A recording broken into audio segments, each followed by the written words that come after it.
Flujos de energía. Los flujos de energía están relacionados con los ciclos de la materia. La energía ingresa a los ecosistemas como luz solar. Esta es capturada por la fotosíntesis en cadenas de carbono, utilizada en las plantas para su crecimiento y todo el ecosistema. El crecimiento de las plantas constituye una producción primaria neta.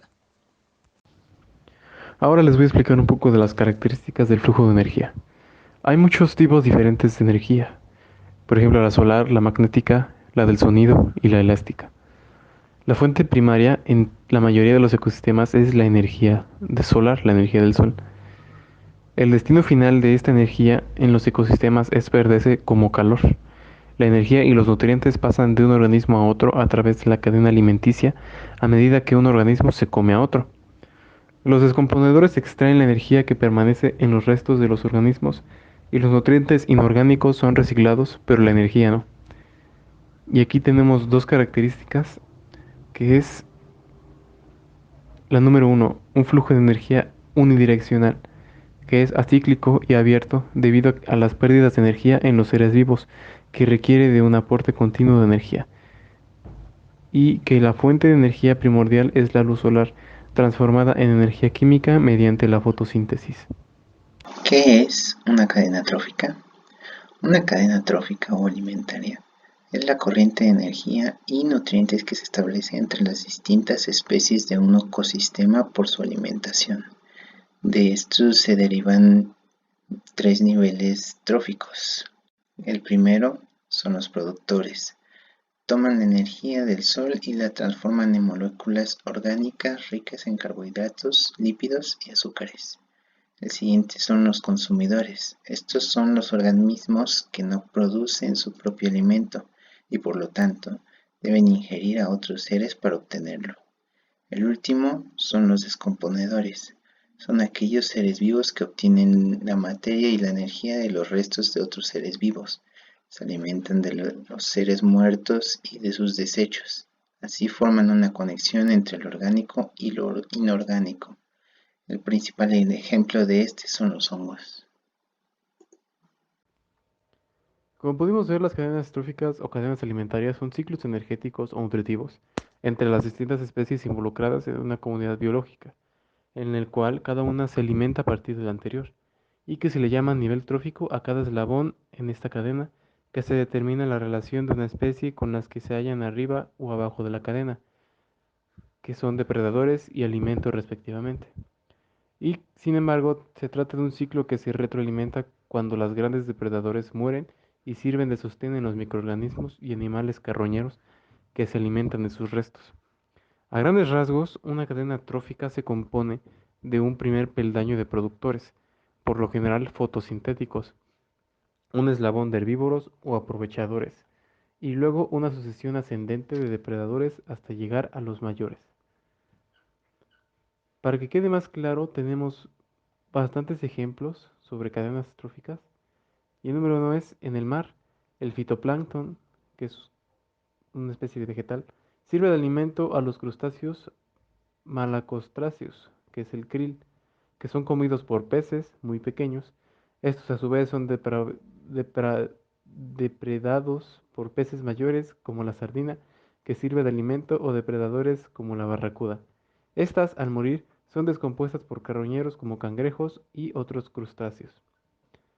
Los conejos se alimentan de plantas y hierbas, pero son depredados por las pumas, zorros y otros cuadrúpedos carnívoros de mediano tamaño. Al morir, estos últimos sirven de alimento para las aves carroñeras como los gallinazos o zamuros. Las plantas son parasitadas por orugas que sirven de alimento a diversos pájaros pequeños, a su vez depredados por aves cazadoras como el águila o el halcón, cuyos cuerpos serán descompuestos por bacterias y hongos al morir.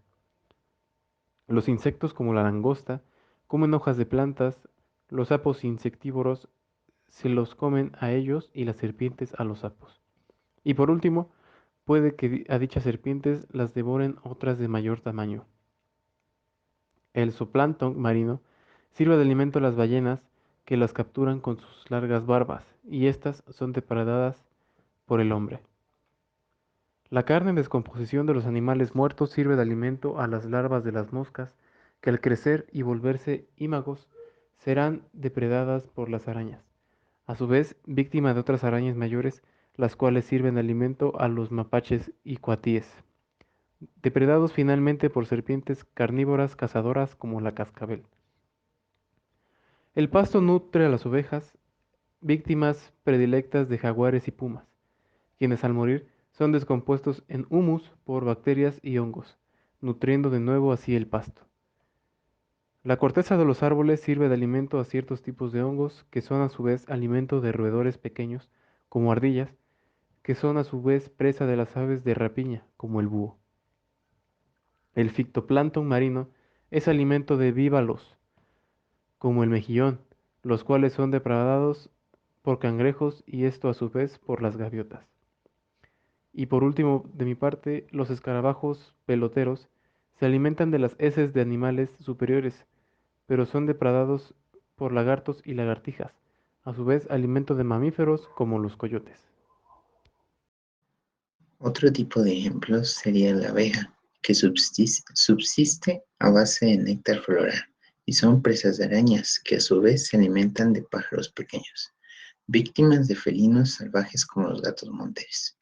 La materia orgánica en descomposición alimenta a las bacterias, que hacen lo mismo que los protozoarios, y estos con ciertos nematodos, que a su vez proveen de sustento a nematodos mayores. Las mariposas se alimentan de néctar floral o frutal y son alimentos para insectos depredadores como la mantis religiosa. La maleza sirve de sustento a grandes herbívoros como la cebra, que a su vez es depredada por el cocodrilo.